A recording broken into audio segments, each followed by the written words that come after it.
Alright, so my lesson today is for the 5th grade classroom, and it's for the vocabulary lesson plan. So some little background knowledge for this lesson. My students at this point in time are learning about historical figures and their biographies and why biographies are important. So I just kind of wanted you to have that background before I dived in.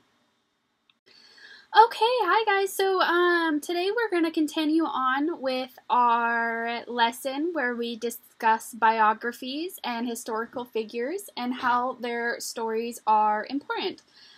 We will begin today reading a nonfiction text titled Jars of Hope by Jennifer Roy, okay? And this book is about Irina Sendler.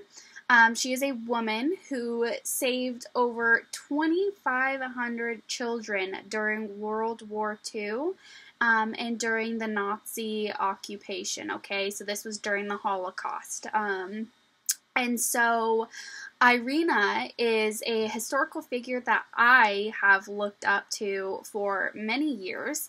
Her actions during World War II saved many lives and created history.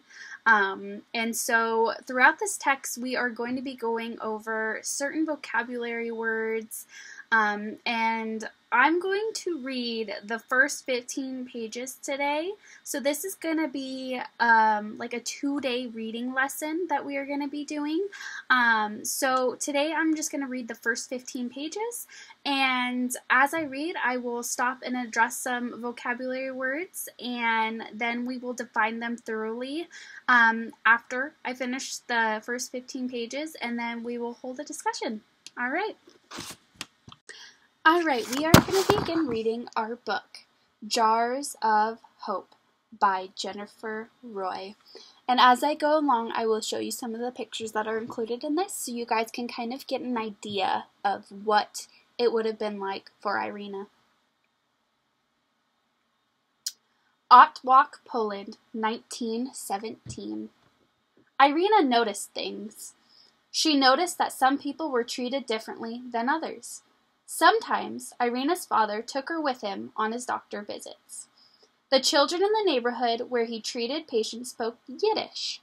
Yiddish is a language that was spoken by the Jewish people before the Holocaust. It still exists today, but it's not as common as it was before.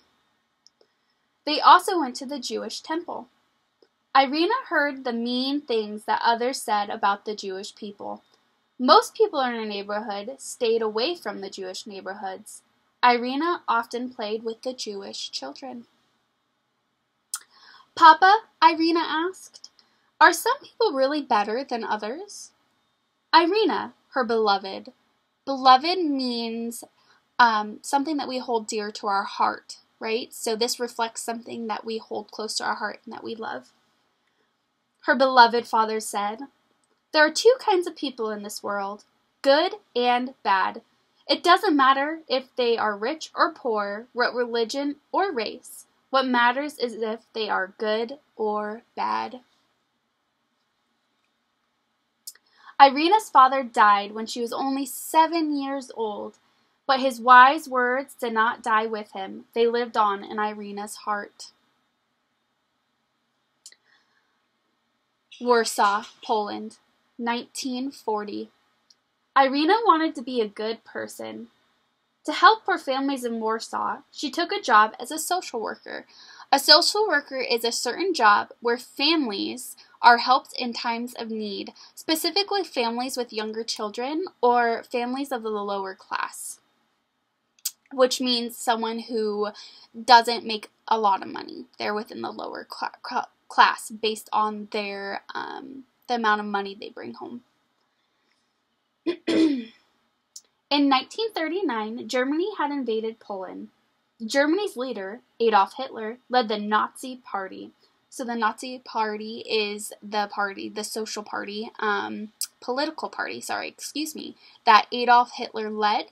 They had the thought process that Jewish people were not worthy as worthy as their race, which was called the Aryan race, is what Adolf believed in, and he believed that the Jewish people were less, so they didn't deserve to live. So, he believed Jewish people were unequal to the Germans. World War II had begun. "I'm here to give people vaccines," said Irina. She was entering the Warsaw Ghetto. By 1940, Germans had forced almost 500,000 Polish Jews to move into this space within the city. It was less than 2 square miles. A tall brick was topped with barbed wire and shards of glass surrounding the ghetto. The Germans had told the Polish people a lie. They were not allowed to enter the ghetto because they'd catch diseases. "Go in," said the soldier. "We don't want sickness spreading outside these walls." Irina was frightened at first, but she had seen how badly the Nazis treated the Jews. She was worried about all of the people trapped in the ghetto simply because of their religion. So, the ghetto is a certain area of a location that is not upkept. It could be extremely dangerous and poor. So, people who live in the ghetto are usually of the lower class. So, again, they don't make a lot of money. And they don't have the means to really upkeep the area, so it gets run down. Stores aren't as nice, streets are dirty. The ghetto is just a really unsafe, uncleansly area, if that makes sense. "Miss, do you have any food?" a child called to Irina. "My baby is sick," a woman pleaded. So to plead is to try to get someone to listen to you. "Please, can you help?" There are so many people in need, thought Irina. What can one person do? Irina thought of something her father had told her. When someone is drowning, he had said, give him your hand. The children are hurting the most, she decided. I have to give them a helping hand. Irina talked to friends she could trust. We can sneak food and medicine into the ghetto, Irina told them, if we are very careful. It will be dangerous, her friend Yaga Petruatska said. If the Nazis catch us, they may kill us. So will you do it? Irina asked. Of course, Yaga responded. Irina and her helpers bravely began sneaking food, medicine, and other aid into the ghetto. But soon, their mission became more urgent and even more dangerous. Starting in July 1942, German soldiers forced more than 6,000 Jewish people per day into cattle cars on trains. The Jews had no idea where they were going. The trains took them to Treblinka, a place where the Nazis would put them to death. Irina organized. Irina had many helpers. One was a truck driver named Antoni. He was allowed to drive the truck in and out of the ghetto. The first time he and Irina tried to sneak out a baby in the truck, the baby cried. The German soldiers at the gate almost caught them. The next time Irina brought a child to the truck, she found a surprise. There was a large dog in the front seat. This is Shepsy, Antoni said.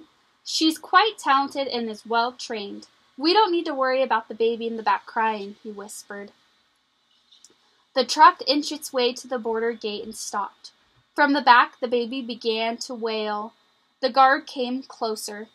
Oh no, thought Irina. Surely we will be caught. Just then, Antoni tapped Shepsy's paw. The big dog began barking, which made the soldier's dog bark too. The loud dogs drowned out the baby's cries, and the guard let the truck pass through the ghetto gates. Irina knocked on a door. July 18th, 1942. Irina knocked on a door. When the door opened, she took a deep breath and walked in. It is time, she said. Hene Koppel gently placed her baby girl into Irina's carpenter's toolbox. Irina looked down at baby's Beata's, her innocent face, her tiny bottle snuggled into the blanket she was wrapped in. The baby smiled. Irina put a dropper of medicine into Beata's mouth to make her sleepy. She fixed the blanket, making sure the box's air holes were clear. Irina began to close the box. The baby's grandfather quickly slipped something inside. It was a small silver spoon, marked with the baby's name and birthday. Elizabeta, 5 January 1942. A gift from her mama and papa, he said, wiping tears from his eyes. Irina took a deep breath. She stepped out into the Warsaw Ghetto, carrying her precious cargo. Cargo means something being transported.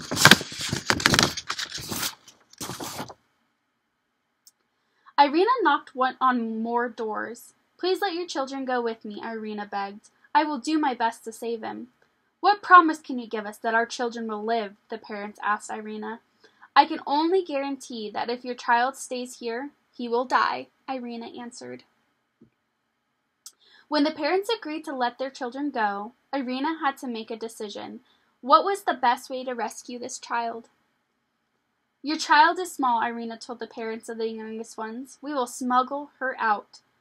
I'm going to stop reading here just for time purposes.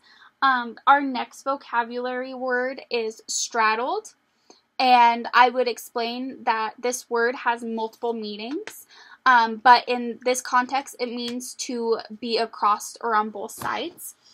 And then our final vocabulary word is liaisons, which means these are people who assist or help and are on the same side. And so our last sentence would be liaisons led by the Jewish children through the maze of sewer tunnels to freedom and safety. And that's where we would stop for the day with our reading. All right, and on this worksheet that I handed out, you can see that there are 4 different categories. The first category is our vocabulary word, all right, the words that we just discussed in our book.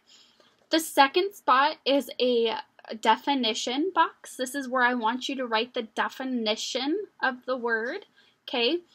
And then there is a third box right here is I want you to use that word in a sentence, okay? Show me that you know what the word means and how you can express it in a sentence.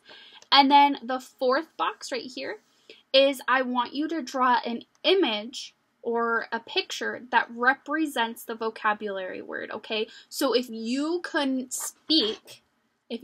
verbally speak the word and its meaning, its definition, how would you express it in a drawing, okay?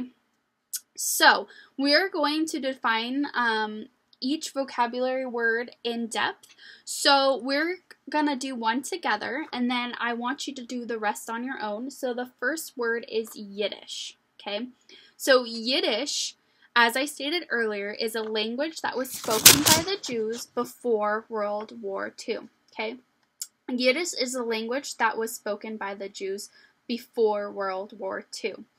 Yiddish is defined through the dictionary as a West Germanic language, okay?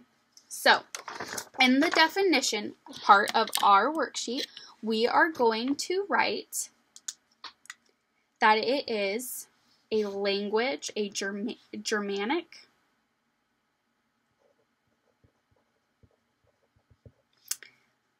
a West Germanic, language.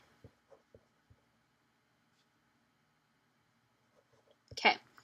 And then we are going to figure out a sentence that we can use this vocabulary word in. So how would we use Yiddish, in a sentence? Those are all great questions, or those are all great answers. So how we're going to use it in our sentence is we are going to say, she spoke Yiddish to her friends. Okay? And now, how might we represent Yiddish as an image? Yeah, we can draw two people talking to one another, right? So I'm not a very good drawer, so I'm just going to draw some stick figures over here. I'm going to draw two. And I'm just going to draw some dialogue boxes, okay? And maybe some arrows going back and forth. Just like that, to kind of represent that Yiddish is a spoken language, okay? All right, so we would continue this as partner group or as like a whole class, just depending on the amount of time that we would have in the classroom together. And then, just for time's purposes, I'm just going to wrap this up really quickly. So the rest of my lesson for the assessment and closure is that we would be talking about why biographies are important and how learning about individual stories can shape and teach us about the real world. So this is a lesson that would go further into a presentation that the students will be doing, where they get to choose a historical figure that they feel like made an impact in their lives or that they are an inspiration to them, and they will be creating a live museum where they will create a poster, a presentation about their historical figure. They will dress up like them and present it to the class. So that is my lesson.